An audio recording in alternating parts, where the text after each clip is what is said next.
Bom dia, pessoal! Meu nome é Nathalie e bem-vindos a mais um vídeo de um caso criminal histórico. A gente vai falar sobre Joseph Mengele. E sim, eu pesquisei, pronuncia-se Mengele. Parte 1, porque vão ser duas partes, é uma história bem longa, foi uma vida longa, ok? Muito obrigada mais uma vez, Maria Eulária de Oliveira, por ter sugerido essa história. Você gosta de histórias longas, né?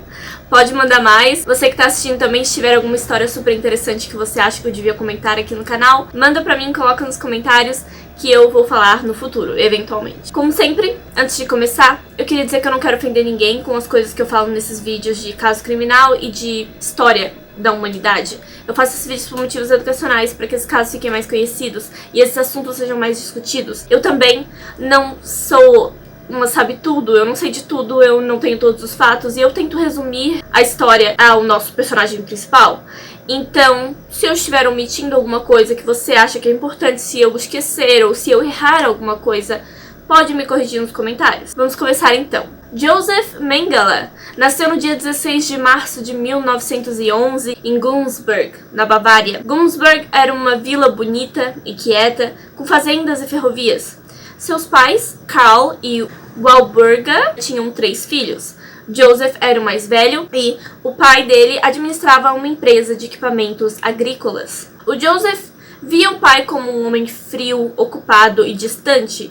A mãe também era assim. Os dois tinham esse jeito desapegado, não eram muito sentimentais com as crianças. Porém, a Walburga era mais focada na família e em cuidar dos meninos, então o Joseph se apegou mais a ela. Inclusive, quando o casal brigava, o Joseph ficava ao lado da mãe, e existem algumas histórias de uma vez ou outra, quando o casal brigou, em que ele foi até a mãe e disse: "Mãe, eu vou ficar do seu lado para sempre." Ele gostava muito da mãe, realmente. Ele e os irmãos gostavam muito de ajudar o pai com o trabalho, e foi com o pai que o Joseph aprendeu a ter etiqueta. O Karl, o pai do Joseph, estava sempre bem arrumado, gravata, sapatos lustrados, roupa limpa. E nós vamos ver no futuro como o Joseph aprendeu isso com ele e usou isso no seu dia a dia. A família vivia bem. Os negócios iam muito bem e eles moravam em uma casa muito grande. Eles não foram afetados pela catástrofe econômica depois da Primeira Guerra Mundial. Os meninos, como eu disse, adoravam ver os trens de carga chegando em ferrovias. Os moradores ficavam muito alegres quando viam as crianças e o pequeno Joseph, o mais velho dos Mengele, correndo pelas plataformas. Ele mandava os irmãos pegar as caixas de material para o pai e ele gostava de ser o líder do grupo, dos 3 meninos. Todos diziam que ele era muito educado e ele tinha um apelido na cidade. O Joseph era chamado de Beppo. Acredita-se que chamavam ele de Beppo por causa da colonização italiana. Joseph, da maneira italiana, seria Giuseppe, e Beppo é um apelido para Giuseppe, então Joseph Beppo. Basicamente, ele cresceu numa bolha. Ele vestia ternos feitos sob medida, se arrumava muito bem todos os dias, estudou em boas escolas e era considerado um ótimo partido para as moças. Ele não ia muito bem na escola, mas ele estudava em boas escolas. Aos 15 anos, ele teve uma doença. Ele teve osteomielite, que é uma infecção bem dolorosa dos ossos. E ele também teve alguns problemas nos rins. Isso fez ele ficar algum tempo fora da escola, então seu histórico escolar piorou, mas ele conseguiu voltar depois de um tempo. O Joseph também não tinha muito interesse na política. Na verdade, ele provavelmente nem percebia que fora da sua cidadezinha e vida perfeitas, o Hitler estava ganhando autoridade no governo e o partido nazista crescia rapidamente. Mas mesmo com seu desinteresse no geral pela educação e etc., aos 19 anos, o Joseph tinha um enorme ego e enorme autoconfiança. Ele acreditava que podia fazer o que quisesse, então ele resolveu estudar medicina na Universidade de Munique, em 1930. Era uma cidade grande, diferente de Günzburg, onde ele morava, e tinha museus, universidades e uma sede do partido nazista. O Joseph, ele resolveu estudar biologia e genética. Só que genética, nessa época, não era o que ela é hoje em dia. Não eram cromossomos, não eram A e B, recessivo, não recessivo. Não era nada disso. Genética era ensinado baseado no movimento eugênico. A ideia de que havia uma raça humana pura.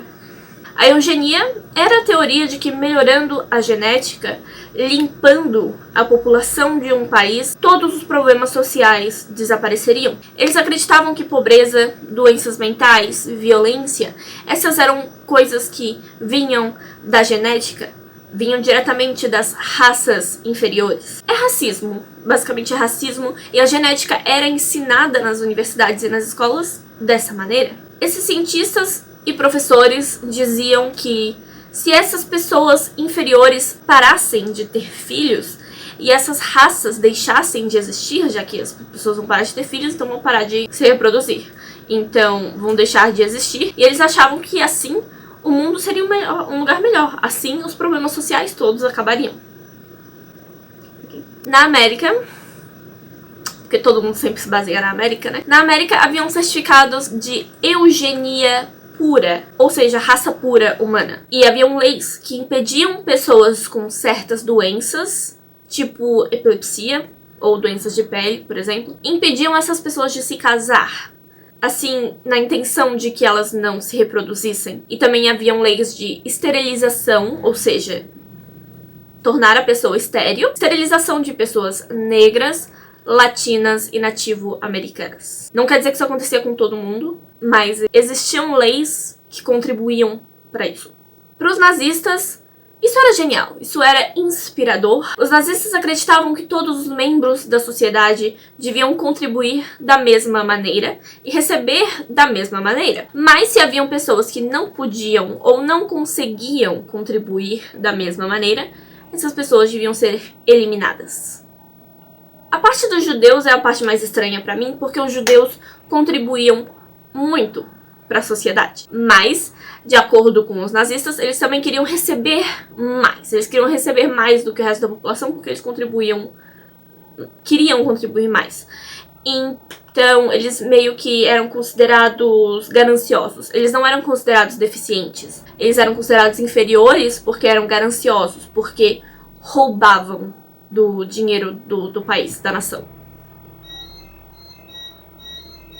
Joseph Mengele, estudando medicina e genética, ele se tornou um estudante exemplar. Antes de entrar na universidade, ele não ligava para a política, mas lá ele aprendeu sobre como a genética era algo político. E ele se juntou a um grupo conservador que pedia pelo retorno da liderança militar no país.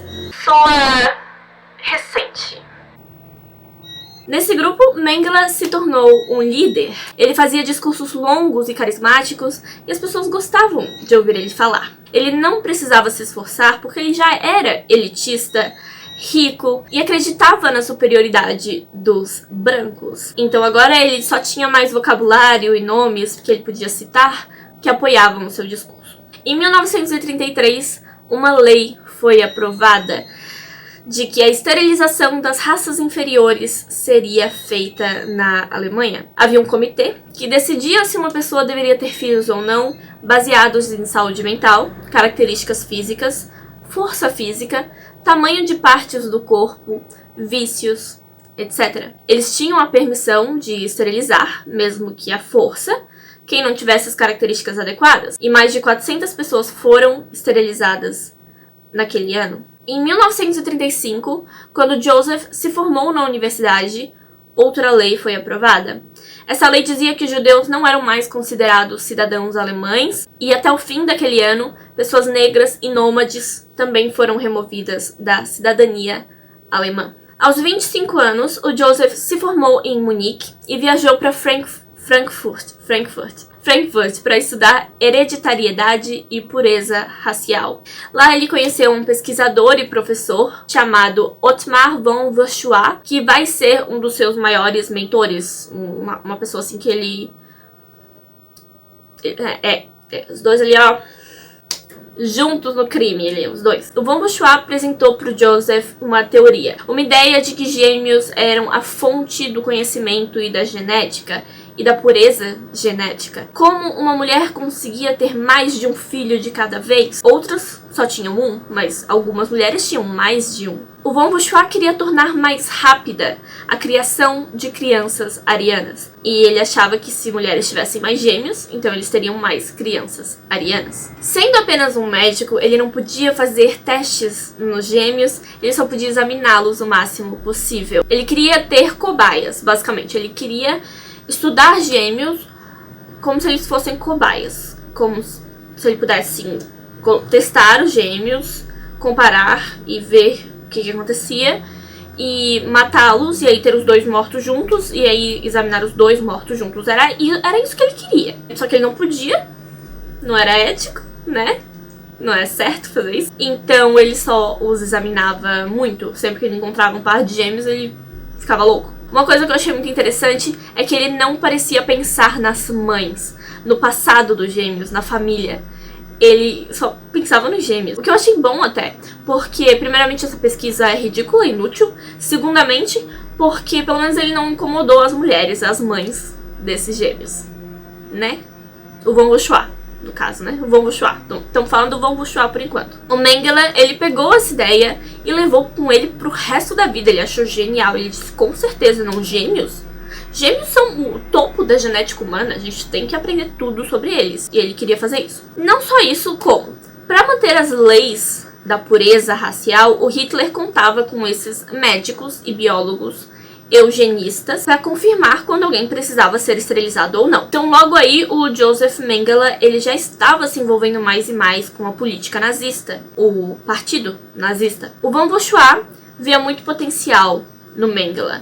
Percebia que ele queria aprender e estudar mais e mais de genética, e eles trabalhavam juntos em vários projetos. O Mengele se tornou quase um assistente, um aprendiz dele. Em 1938, o Joseph conheceu Irene, sua primeira esposa. Era uma moça de 19 anos, loira, alta e educada. Logo depois deles se tornarem noivos, o Joseph foi chamado pelo exército. Uma guerra aconteceria logo e todos os homens deveriam ser treinados. Todos os homens foram chamados para entrar no exército. Ele ficou 3 meses em acampamento, mas ele não gostou de lá.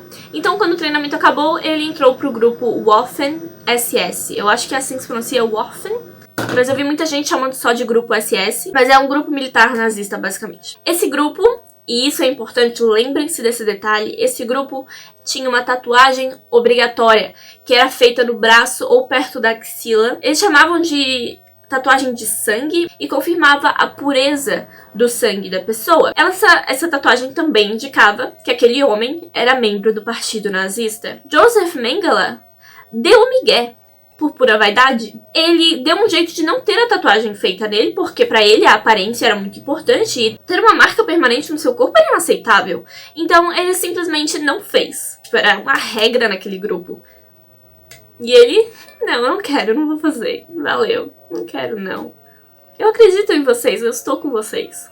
Mas eu não quero não, valeu. Então ele não fez. Em 1939 ele finalmente se casou com a Irene e um mês depois a Segunda Guerra começou e ele foi convocado pelo exército. Ele serviu na Ucrânia como médico e nevava muito e muitos soldados perdiam partes do corpo pro frio e era muito, muito frio. Muita gente morreu. Nesse caos todo na Ucrânia, o Mengele aprendeu a selecionar pessoas, uma coisa que ele usaria no futuro. No campo, eles não tinham espaço suficiente, nem suplementos suficientes para tratar todos os soldados que apareciam, e era necessário ter a mente fria, escolher quem tinha as maiores chances de sobreviver, e quem não tinha chances de sobreviver, eles matavam na hora, porque não tinham o que fazer. O Joseph aprendeu a ser essa pessoa que escolhia quem ia viver e quem ia morrer. Depois de sofrer um ferimento leve, ele não retornou ao campo de batalha. Ele foi mandado de volta para casa e foi colocado para trabalhar em um escritório. Mas ele não queria trabalhar no escritório, ele queria mais. Ele queria ser alguém importante naquela guerra. Ele não queria trabalho de escritório. Então ele falou com o seu mestre Von Vushua, que se tornou o diretor de um instituto. Então eles conversaram e ele falou pro Joseph que podia conseguir para ele um trabalho num campo de concentração em Auschwitz. Lá ele poderia estudar genética e usar cobaias humanas vivas. Ele aceitou e concordou em enviar toda a sua pesquisa pro Von Vushua. Ele chegou lá em abril de 1943. Um ano depois, em março de 1944, o seu filho Rolf nasceu. O Joseph sabia de médicos que já estavam fazendo experimentos em outros campos de concentração. Ele não foi o primeiro. Eles injetavam doenças em pessoas e observavam sintomas. Eles testavam radiação e armas nucleares, etc. Então, não era nada novo. Auschwitz, pra quem não sabe, ficava no sul da Polônia e continha 40 prédios, prisões, campos de trabalho forçado e locais para extermínio. Haviam trilhos longos na entrada, por onde multidões de judeus chegavam todos os dias e eram selecionados. Um fato triste que eu queria falar aqui com vocês, que eu acabei descobrindo fazendo essa pesquisa sobre o Joseph Mengele, foi que o primeiro ser humano a ser colocado em uma câmara de gás para extermínio foi um bebê. O nome dele era Gerhard. Ele era cego e tinha outras deficiências, e o pai dele queria que ele fosse morto, porque ele tinha essas deficiências. Então ele foi morto como teste de câmara de gás, em agosto de 1938. E um tempo depois eles descobriram um outro gás, um outro composto químico, que foi usado a partir daí na câmara de gás, chamado Zyklon B. É um fato triste. Bom, quando Mengele chegou em Auschwitz, ele decidiu que estaria logo na frente, sempre que os grupos chegassem, para selecionar seus pacientes, suas cobaias. Ele inspecionava essas pessoas, dizia se essas pessoas deveriam entrar em uma fila ou na outra. Os mais saudáveis, fortes, esses eram poupados para trabalhar no campo. A maioria das pessoas estava morta horas depois de chegar em Auschwitz. O Mengele observava os grupos, ele procurava por irmãos gêmeos ou crianças bonitas. Bonitas, ou seja, loiras, de olho azul. Raça ariana. Muitas vezes ele também fazia seus experimentos em outros prisioneiros que não eram crianças. Quem chegava em Auschwitz ficava impressionado, porque em um lugar cheio de fumaça, sujeira, lama, não tinha grama, era só terra. Horroroso. Lá estava um doutor, um médico, sorridente, educado, arrumado, sapatos lustrados, cera no cabelo, luvas brancas. Ele recebia as crianças sorrindo e ele pedia que elas o acompanhassem. Muitas mães ficavam relutantes, mas vou levar o meu filho comigo para a câmara de gás? Ou vou deixar ele ir com esse médico arrumado, sorridente? Aquelas crianças que iam com o Dr. Mengele eram as únicas que sobreviviam à seleção. As crianças eram mantidas numa área próxima ao crematório. O Joseph tinha uma sala de cirurgia, um laboratório, um escritório, um mini hospital completo só para ele. As crianças eram lavadas, vestidas e marcadas com números, assim como os outros prisioneiros. Mas elas eram tratadas com um pouquinho mais de gentileza. Só um pouquinho mais de gentileza. Suas cabeças não eram raspadas. Elas podiam usar a roupa que trouxeram pro campo, né? Porque os judeus traziam malas, porque eles não sabiam que seriam mortos quando chegassem. Então eles traziam roupas. Então as crianças podiam usar suas roupas. Elas não eram obrigadas a usar o uniforme. E elas também ganhavam doces. Às vezes, quando o Dr. Mengele trazia pra elas. E às vezes elas também podiam sair do prédio. Então, sabe? Os guardas, as enfermeiras, os oficiais, todo mundo sabia que aquelas eram as crianças do Dr. Mengele e que ninguém podia tocar nelas. Para esse vídeo. Eu vou terminar ele por aqui. E a partir do próximo vídeo, a gente vai falar sobre o que o Mengele fez no campo de concentração e sobre toda a vida dele até ele morrer. Por isso eu acho que o próximo vídeo vai ficar enorme, mas eu achei melhor começar a partir da chegada dele em Auschwitz, né? Se você gostou dessa primeira parte e você tá interessado na parte 2, espera até amanhã, se inscreve no meu canal, deixe seu like, deixe seu comentário e a gente se vê amanhã então. Muito obrigada se você se inscreveu, se você realmente fez tudo isso que eu falei pra você fazer. Minhas redes sociais estão na descrição e eu vejo vocês amanhã pra parte 2 da história do Joseph Mengele. Tchau!